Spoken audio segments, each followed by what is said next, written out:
Yeah, what is up, everybody? Hello, it is Andy Smith here, and I'm going to show you how I make a perspective grid without finding vanishing points. Okay, so first, let's set up a panel border. We'll do this a few times. So first, we'll just do a typical square border. If you're curious what program this is, it is called Sketchbook Pro. It's not that expensive. It has a lot of cool tools. I actually like using this one for penciling more than I like using Clip Studio, formerly known as Manga Studio, I think it was. Anyhow, so there you go.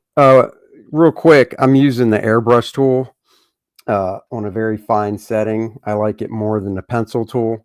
So here's your panel border, right? You're like, what? How do you find perspective without setting up a grid? Because the usual way you would find perspective points is, first you sketch in your horizon line.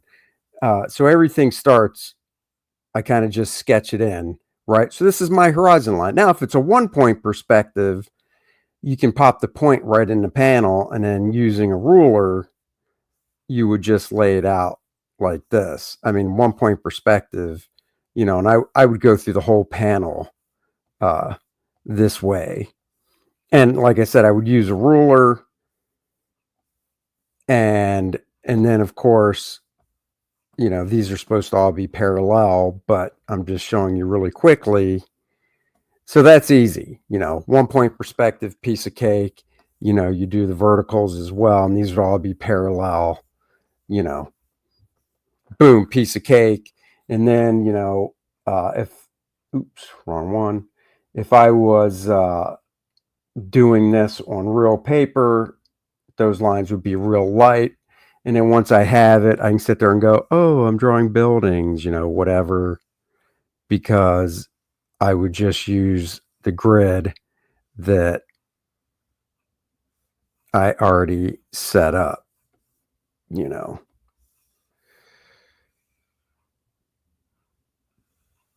like that. And then you just keep going and going. Let's say there's a building here and whatever. Then when you turn the grid off, you're like, oh, basic perspective. Okay, so that's that. Not that big of a deal. I'm going to trash those. And I do this for every panel on the page when I start off.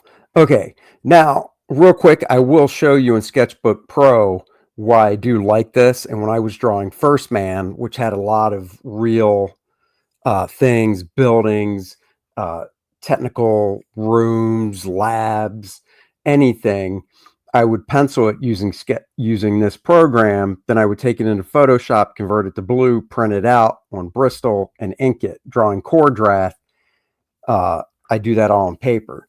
One of the nice features in Sketchbook Pro, however, is they have a perspective tool up here.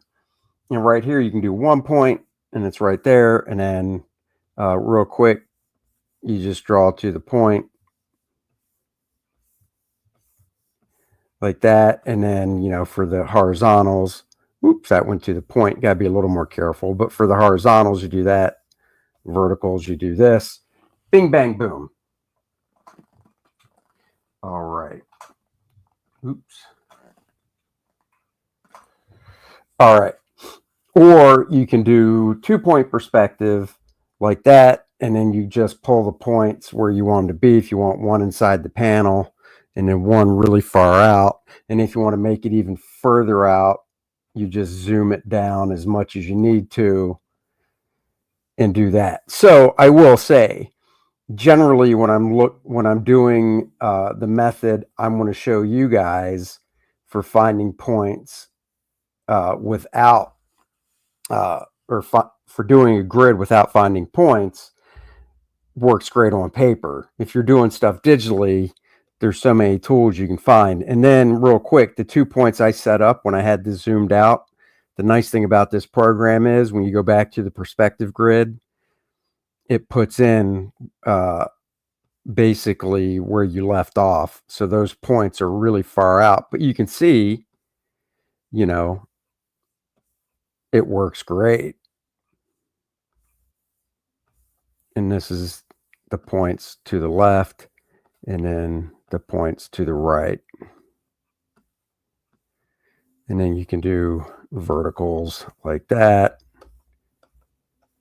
So, and then real quick, I'll show you, they do have 3-point, let me zoom this out real far. Sketchbook Pro does have 3-point perspective as well. Let's say it's a down shot. Let's put these points way up off the panel like this. Now, like I said, you zoom back into it, collect the perspective tool again, and basically it doesn't change until I change it. You know, if I change this grid, or if I obviously close the program and open it back up, even if I save this file, the grid's not going to, you know, be remembered in there. And I'll post the link to Sketchbook Pro so you can go check it out. And then doing, like I said, this is a down shot.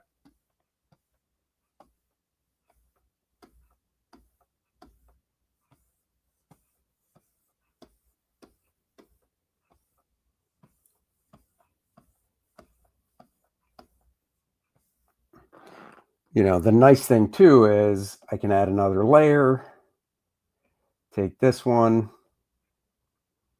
lower the opacity. And if I'm drawing buildings using the perspective point still, the grid helps my eye see it all, but then, you know,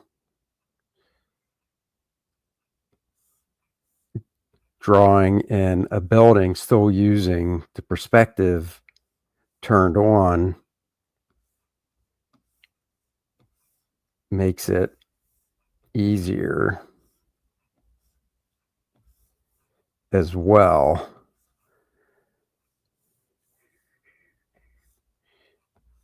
See what I mean? Look at that. Oh, yeah.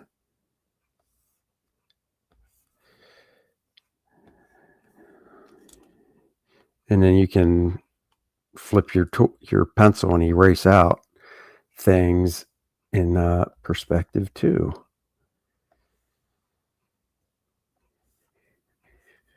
And it really helps. I mean, you can make up building shapes of any type that you want, obviously.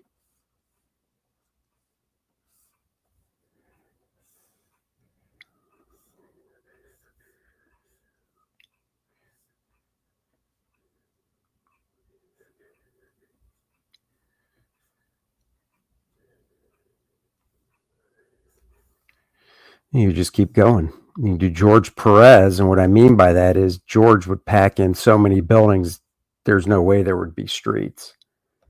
But it was cool because he filled it up. He made it look like a really dense city and stuff, and you just keep going. And then realistically, you don't, because the perspective tool is still turned on, and maybe it's because I've been doing it for so long, I have an eye for it. I don't really need that grid below, and I can just, you know, keep drawing. But you can see how quick it is just to get the basics down of your buildings. And you know, once you get this stuff down, oops, that's a tangent. We don't like tangents.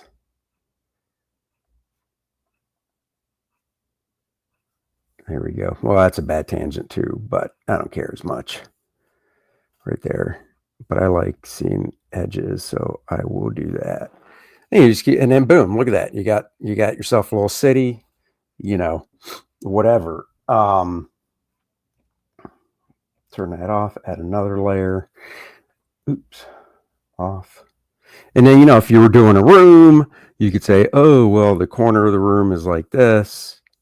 Maybe this wall kicks in some for the window.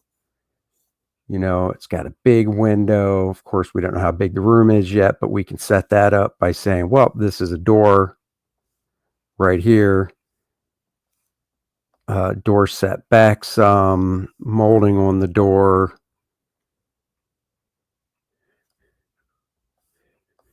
Like that. And then, oh, this is a big guy. He's got a big desk in the room.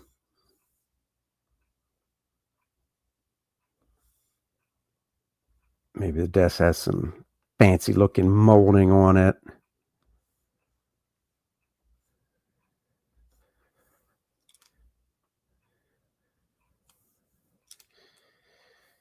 And now remember, everything is parallel. If I was drawing a chair, I might draw that, turn the perspective tool off there. I might draw the chair freehand and just eyeballing it at first as the basic shape because it's not in line. Somebody got out of this chair and turned it and was like, yeah, I'm not putting the chair back properly. Screw you, buddy. If there's a computer monitor on the desk, it might not be parallel either. And it might be turned some and wires run down, whatever. His keyboard might not be exactly in the same perspective as everything else. I mean, just look at your desk. It could be a mess, coffee cup here. And I still have the grid so I can see what I'm doing. So anyhow, I mean, that's basically that. And then getting back to the grid, it helps because it's like, ooh, let's see, he has a piece of artwork on the wall. Ooh, well, there it is. Boom, maybe here's a closet that's not that deep, as you can see, and it has 2 doors. The window has some molding on the inside of it like that, and then maybe it does have some window panes like that, and who knows, maybe it's crossed here and then for a different type of design like that. You just keep going with it. So, but that's not what you're here to see. What you're here to see, and look at that, you turn it off and it's like, oh, room in perspective. What you're here to see is how to do a perspective grid without finding the perspective points. Because if you're working on a table, you might have to, what am I getting here? Okay. If you're working on a table, right? Let's say your drafting table, this is the top of your drafting table, and here's your piece of paper right here. You might have points depending on the scene you're doing that, I have a big drafting table, so I can stretch them pretty far. But what if you have points that are way out here? How do you do that? Well, I will start by sketching in a couple of the lines. So let's say I'm doing like a down shot. So I'll do this. And these are the points obviously going up to the right. Okay. So once I do that, I'll take my ruler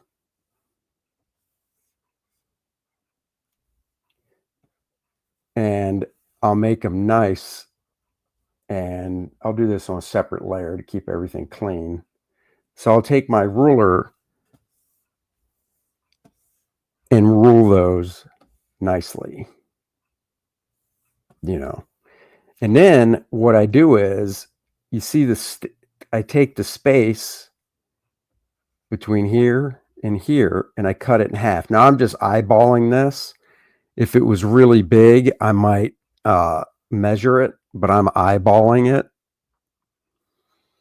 And then, so I cut this distance in half, and then this distance I cut in half as well. And I take my handy dandy ruler, and I draw a line. And then, I eyeball all this stuff. I take this smaller distance and cut it in half. and then draw a line. And then the same down here.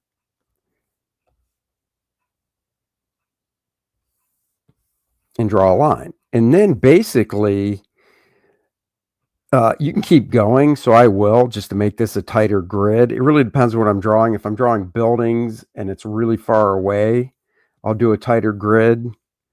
But if it's not that far away and it's just like the side of a building, I might not do a tight grid, because I can eyeball a lot of this stuff now once I get the basic grid down. And if these aren't exactly in half, it's okay. It's, it's comics. As long as it's approximate enough, that's what matters.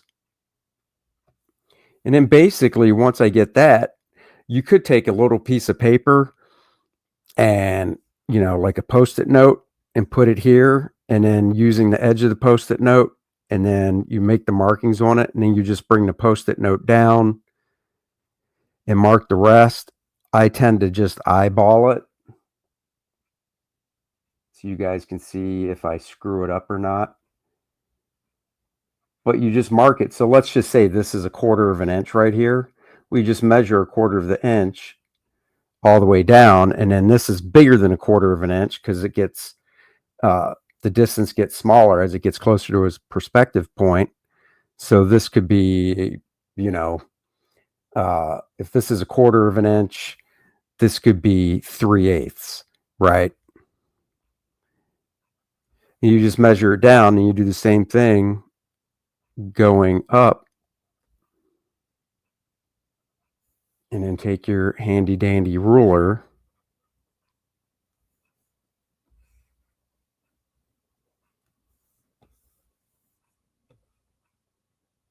and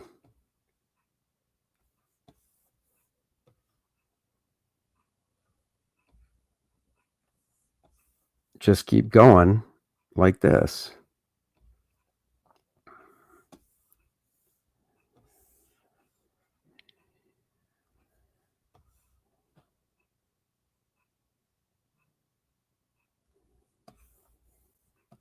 And I'll do one more up here, eyeballing it. Okay. And then you're like, but what about the points going up to the left?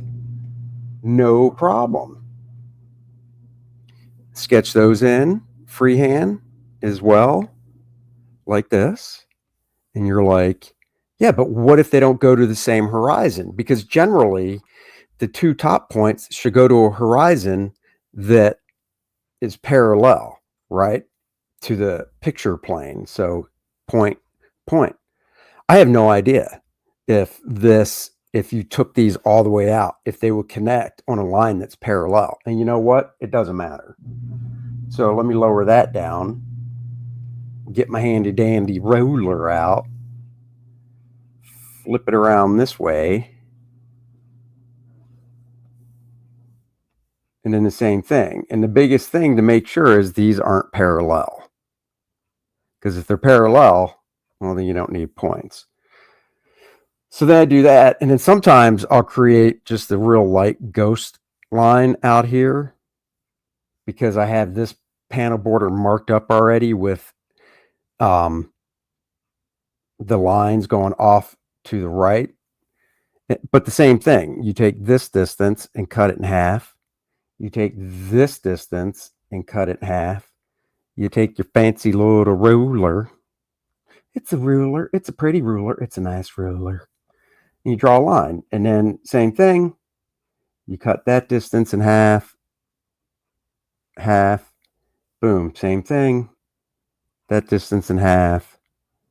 That distance in half. Boom. Same thing.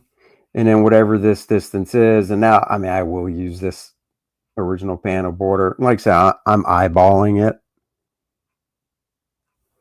But I know enough that, once again, it needs to be narrower on this end and wider down here because it's going off in perspective.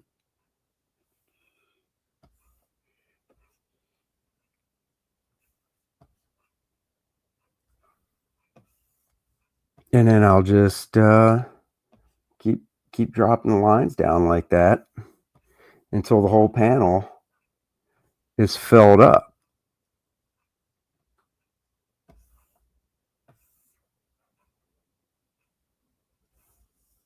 Same on the top.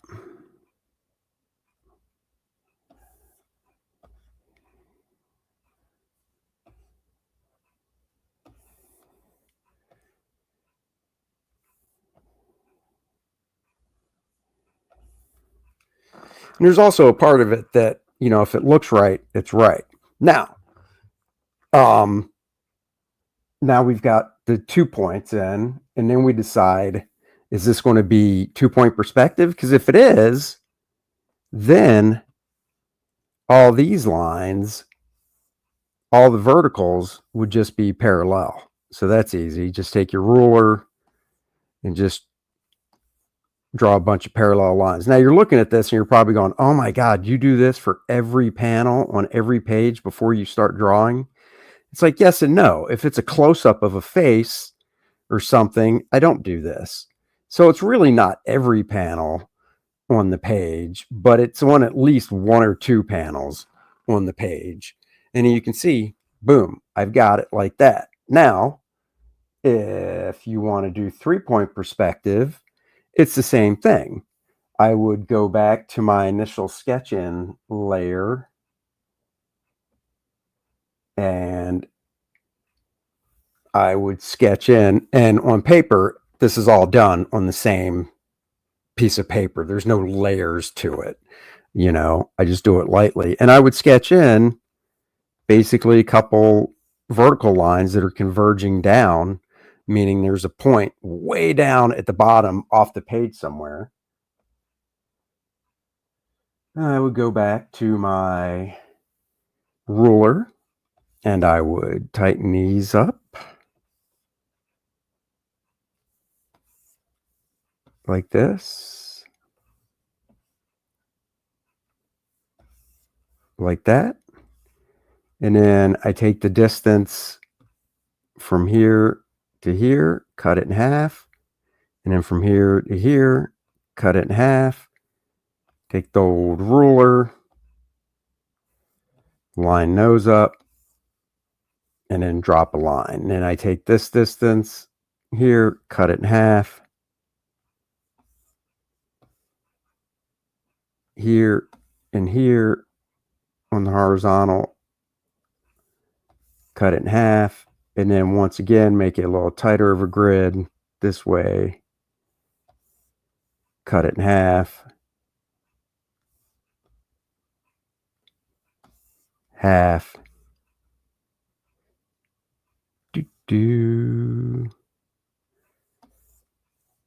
Half.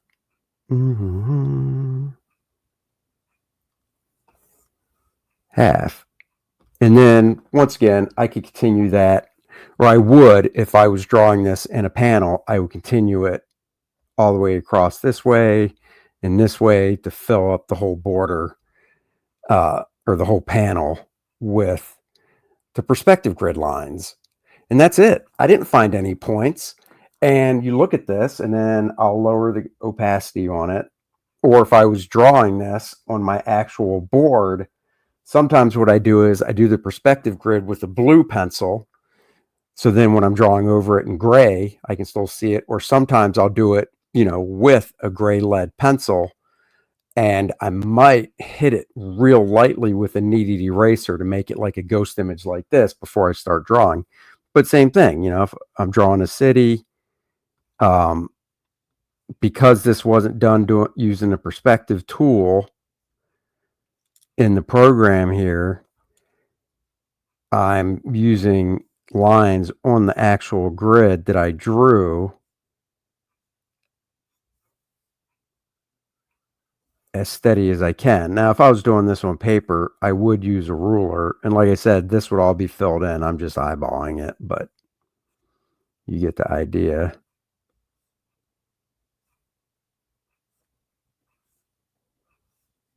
But I would be using a ruler if I was doing this, you know, on paper.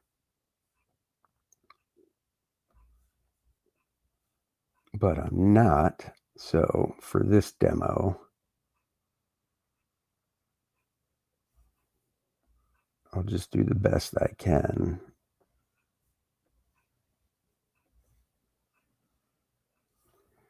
And then I would just keep going through, and you can see it looks fine. Nobody's going to look at this and go, well, I mean, sure, that looks okay. That grid looks okay, but where are the points? You need to show me the points, and they need to make sure they're on the same horizon, blah, blah, blah. Nobody's going to do that. Okay? This looks fine. It's fine. And that's all it is. And like I said, it can work for a room. Last time it was a long shot of a room, but if this was a closer shot where you saw maybe a couch over here, without any reference, I know the basic shape of a couch. And honestly, I could probably keep this if I wanted to for the couch. But more often than not, once I sketch in just the basic shape so I know how much room the couch is taking up, I would probably, depending on whose living room or whatever this is I'm drawing, if it's just your ordinary, family or whatever, and it's not specified in a script, which I have seen furniture requests specified before. If it's not specified in the script, I would just go, oh, well, what's my couch look like? Because that's the easiest thing to draw. So you've probably seen comics of mine where it has, that's a real high back for a couch. Let's lower that. You've probably seen comics of mine where my living room furniture has made an appearance. Boom, you got the couch sketched in. If there's a coffee table in front of it, which I got to tell you, we have a coffee table, but generally we don't put coffee on it. It has magazines on it and tchotchkes and stuff, and just stuff my wife would be like, clean this mess up, but basic shape. So remember, when you're starting drawing anything, always start with the basic shapes, and then you can cut in details and stuff. Maybe this coffee table has these cool angled edges, and not every, but a lot of coffee tables, have the bottom shelf and stuff. Anyhow, so you just want to start like that, sketching it in. Once again, you lose the grid below it, and oh, look at that, it's in perspective, whatever. And then, when it comes to adding people to a scene, it's good as well. Oops, that's way too big. Because if, this dude's just, what are people? They're blocks, basic shapes. Before I do any detail, I'm just worried about the basic shape of it.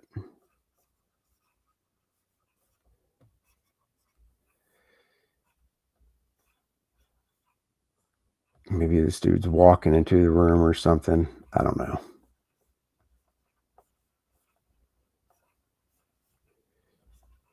He's like, hey, what's up?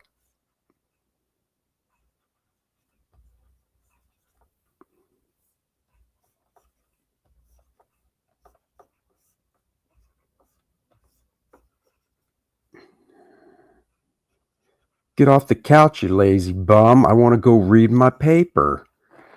And then on the couch, it could be his buddy or pal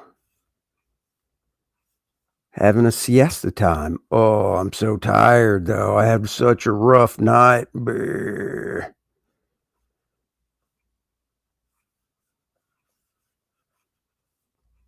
Oh, I'm just so tired. Oh, foot hanging off here. Another one kicked up to the side and coming down. like that. And you, oh, leave me alone. I got a headache. Oh boy, tired. You know, and then once again, turn the grid off, and it's like, you know, there you go. So, guys, that is how I will set up perspective grids. Now, once again, if I can find a point somewhere on the paper, I use it. If it's off the paper, I don't put thumbtacks in my desk or any of that crap. This is how I do it. This works for up shots, down shots, doesn't matter. Nice, simple way to find perspective or to set up a perspective grid without finding actual perspective points. There you go, guys. Hope you enjoyed this quick little tutorial. I'll do another one next week. What's it going to be on? I don't know. Whatever I wake up and go, I think this is what I want to talk about today. So do me a favor. Go sign up for my next project, Lilineth Infernal Conflict. The link is in the description below. It will be launching soon. We've got the homage cover, right? Homaged. I did that. Vampirella 1. We've got new characters coming your way. And the main cover by myself. And I did pencil and inks, colors by Christopher Lythwood. And check it out. Sign up below so you don't miss out on any notifications. Thank you, guys. I'll catch you in another video. Bye-bye, everybody.